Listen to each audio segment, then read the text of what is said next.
Steve Clarke has put pen to paper on a Scotland extension before the European Championships playoffs qualifiers even begin. And I severely disagree with this big man, just like Jason Cummins the other day. What's going on here?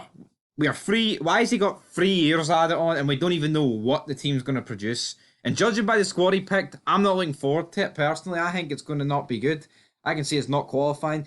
The stats have gave us 42%, and I don't know. I think Steve Clarke's became a wee bit stale in recent years. Thoughts? Stale. The defeat to Ireland was poor, and the defeat to Ukraine was really, really poor. I mean, those are two of our most recent games, and it absolutely sucked to lose both of them. I'm a bit surprised being given this contract extension.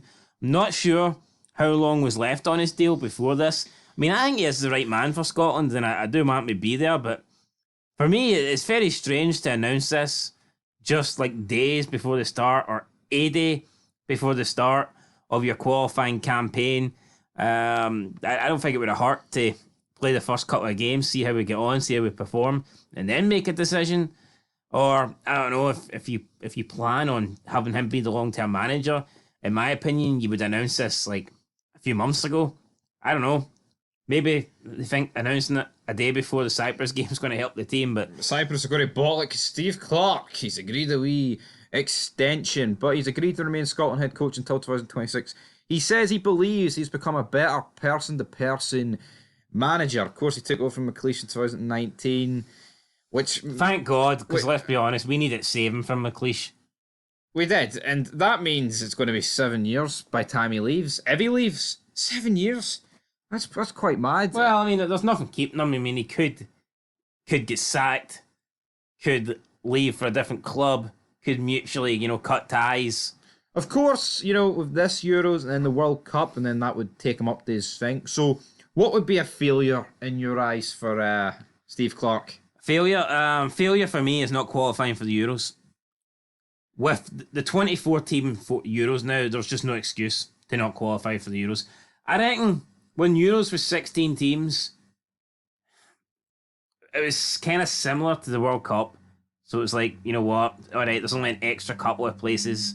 It's difficult, I get that. Sometimes you get a hard group. There's not a lot you can do about it.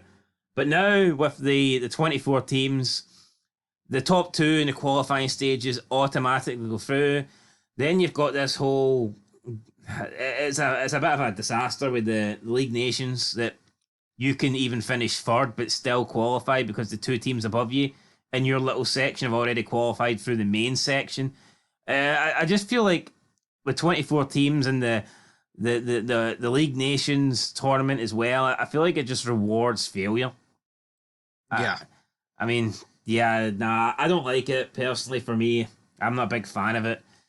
I think I do think it waters down the actual competition a bit more. It's like you look back at the Euros when it was 16 teams. I mean, a lot of the teams you looked and you thought they deserved to be here. I mean, probably at the 16 teams, realistically, you'd say like maybe 14, 15 of them had a chance to maybe going all the way. But now you've got the inclusion of, you get some teams like Albania, North Macedonia were in it. Now they guarantee a team that is in Pot D. So basically, you're getting a team that is ranked right down the bottom in the UEFA coefficients, and they're guaranteed to qualify for the Euros. So you're always going to get like a crap team in the Euros now. No offense, but again, it's almost like you're giving them a wooden spoon. It's like, oh look, you 16 shite teams down the bottom. Guess what? One of you are guaranteed to be at the Euros. It's like, I don't like that, right? I don't like the whole Nations League, but part of me, I like seeing the underdogs do well. I like seeing underdogs doing well, but I want the underdogs to earn it. I don't want them to be handed it. Yeah.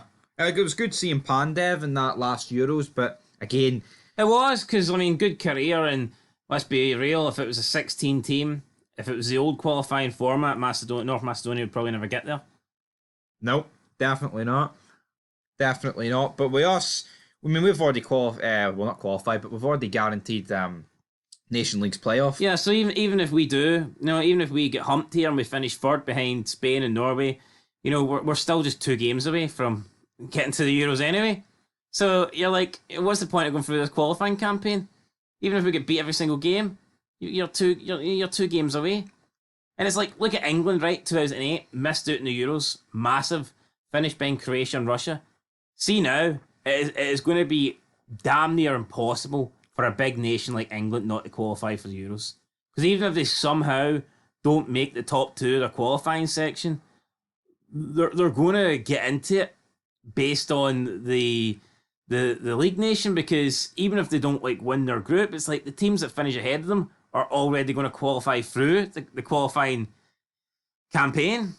Yeah. So it's just, honestly, man, the chance of an England or a France or something like that, the chance of them not qualifying for the Euros ever again is pretty much impossible. And that's probably why they've done it. You know, we see it with the Champions League.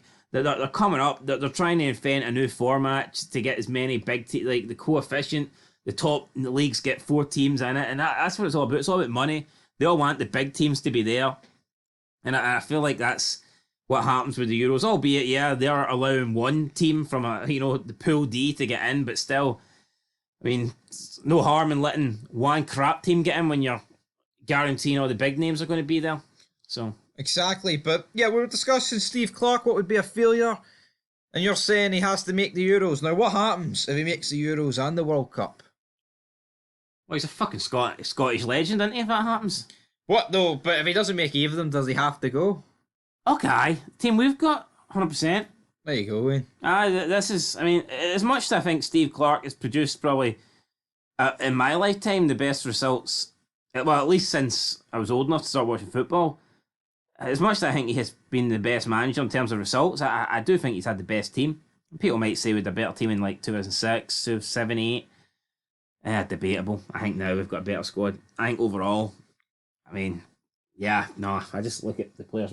We did have decent teams back then, but nah, for me, the team we've got now. James McFadden from 40 yards. Could do James McFadden up front though. Yeah, no, you just look at our midfield. I mean, you've got McGinn, Gilmore, like McGregor, and that's like the main three, and then you've got so many other good players, and you've got Lewis Ferguson who's fucking scoring for fun in Italy.